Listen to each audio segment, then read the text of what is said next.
All right, welcome back again to the Mockingbird Talk Show with Simon. Today we'll keep discussing the literary classics To Kill a Mockingbird. Again, we have our professional historian, Mr. Toby. Welcome back, Mr. Toby. Well, nice to meet you again, Mr. Simon. Yeah, nice to meet you.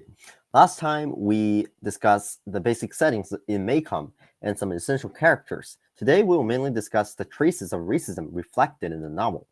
I want to ask a very important question to Mr. Toby first. So we clearly know that this book is about racial discrimination, but Harper Lee seems to dig a little deeper than the surface. Exactly. Lee does more than staying on the surface. She is, I believe, trying to describe a racial discrimination in many unique angles to reflect more specific things about the social issue. So what specifically does Lee try to convey to her readers? Well, first, racial discrimination almost became a cultural practice, or we can say common sense in Macomb. In other words, racial discrimination is deeply rooted in Macomb's people minds, which is terrible. How so? Well, let's have a look on some of the quotes in the book. Um, the old fire truck, killed by the cold, was being pushed from the town by a crowd of men.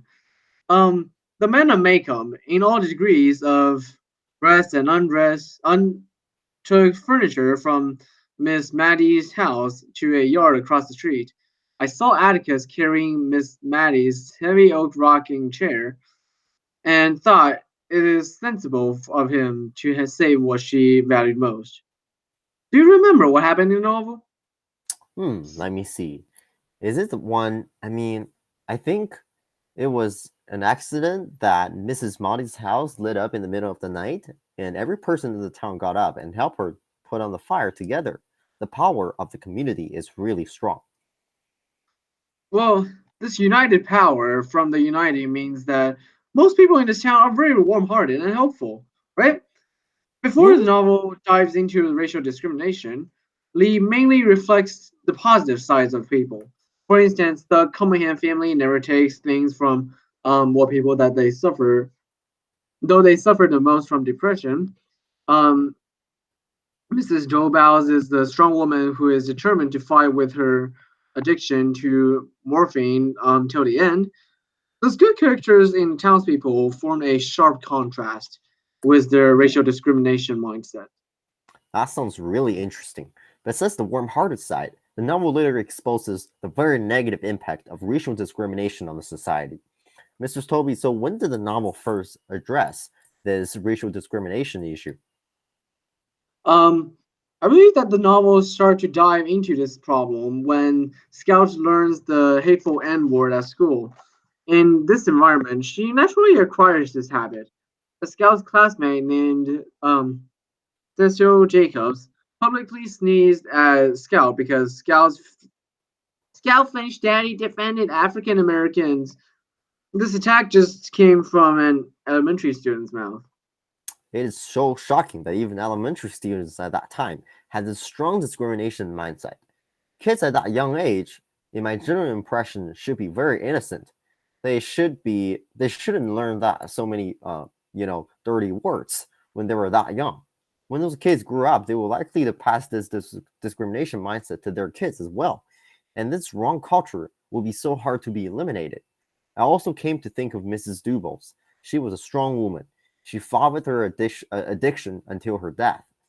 Atticus admired her and even taught his children to learn from her tenacity.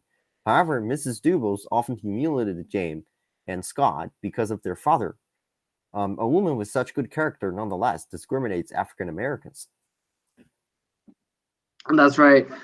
This discrimination mindset passed from generation to generation. And why do you think those kids learn discrimination at such a young age? Because their parents taught them. Who are their parents? There are people in the Macomb who are warm-hearted, united, strong.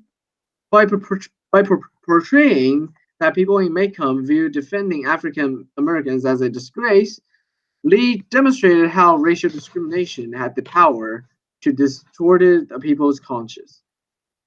Thank you so much, Mr. Toby. I think I grasp much more from this book than ever before. Do you find yourself having a much deeper understanding about this classic? So, to explore more about what Lee wants to say about racial discrimination through this novel, we will see you again in our next episode. Thank you so much, Mr. Toby. See you again, Mr. Simon. See you again.